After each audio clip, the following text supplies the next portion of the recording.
Welcome to our presentation on teaching resiliency building practices through experiential learning.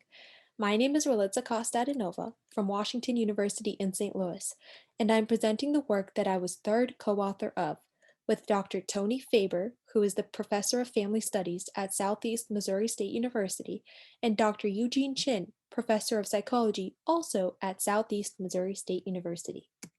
Today, I will share with you a new course that Dr. Faber and Dr. Chin created called the Trauma-Informed Professional.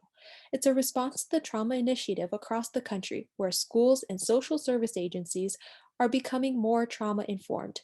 The course consists of a 2-hour lecture focused on the content of trauma and 1-hour experiential learning lab that's created to help teach resiliency-based practices, which is the focus of today's presentation.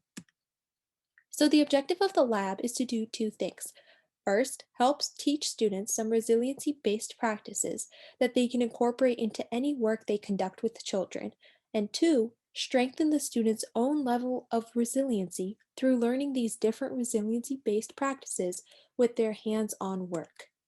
In an overview of the lab is organized around three broad areas of resiliency, referred to as the three new R's: relationships, responsibility, and regulation.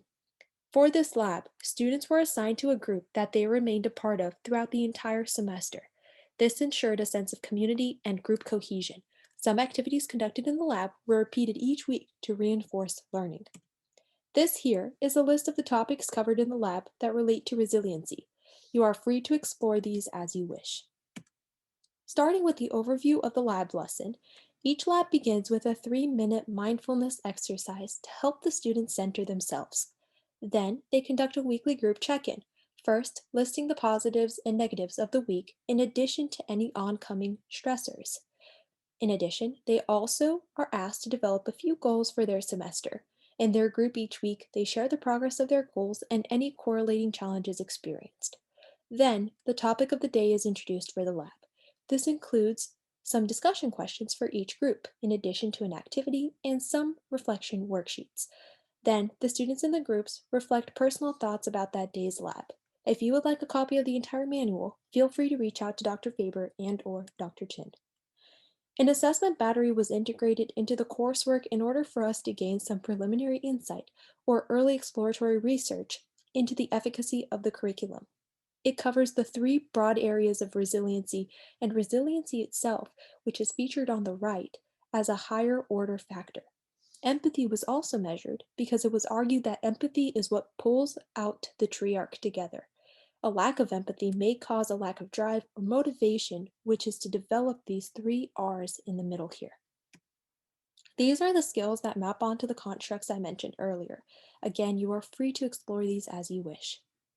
So students completed these questionnaires at 3 time points in their semester: in the beginning, in the middle, and towards the end, all conducted in an Excel sheet with drop-down menus which automatically records and scores the responses.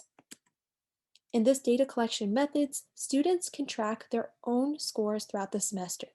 At the end of the semester, they combine the quantitative results with the journal reflections and discuss three basic concepts: what they learned about themselves, what they learned about others, and what it means to be a trauma-informed professional.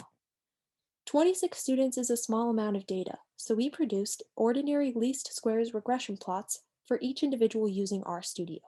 We regressed resiliency scores on time separately for each person. Then we used Lattice, which is a package in R, and we superimposed each person's regression line on a scatter plot.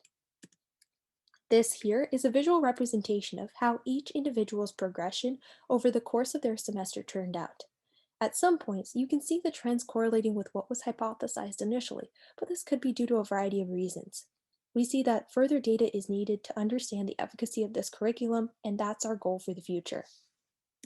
Like individuals, especially employers, are investing in workforce development as it relates to trauma, higher education institutions must also ensure that students entering the workforce receive the appropriate amount of training in the area of trauma. We think this curriculum can help educators best teach the content related to trauma informed.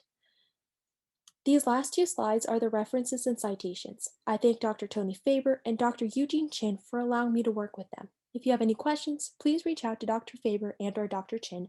Thank you for your time.